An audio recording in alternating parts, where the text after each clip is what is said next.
Member from Carver, Representative Kohls. Thank you, Madam Speaker. And members, I hope you listened closely to what Chair Greiling just said. I used to be against this, but now that there's money, I'm for it.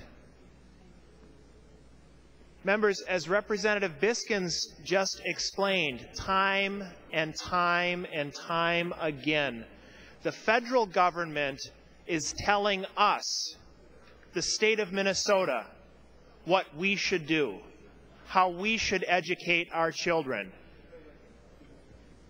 You know, we know sitting here in this body that's what's good for a kid in Victoria or Waconia isn't necessarily the same thing.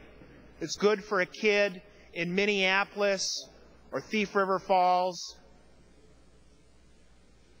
And I can promise you that what's good for a kid here in Minnesota isn't always going to be the same thing that's good for a kid in Alabama or Alaska or California. Members, I've gotten all kinds of email this session, and I know many of you have as well, from not only my own constituents, but people across the state of Minnesota who are simply fed up with the federal government telling us how to do our business. And I know there have been some efforts by some members to offer different ways to express our support here as legislators for the values, the principles set forth in the 10th Amendment. But this is our opportunity today. Members, don't fool yourself, and the public shouldn't be fooled.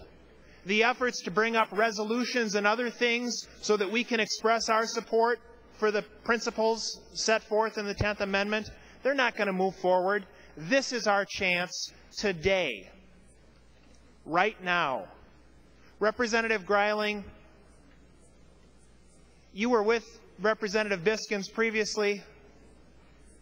Now, just because there's this carrot out there, some money from Washington, you're going to go back on your principles, and I wish you wouldn't do that. I don't think we should do that. We see it happen time and time again in the transportation area. We see it happen time and time again in the public safety area, an area I care very passionately about.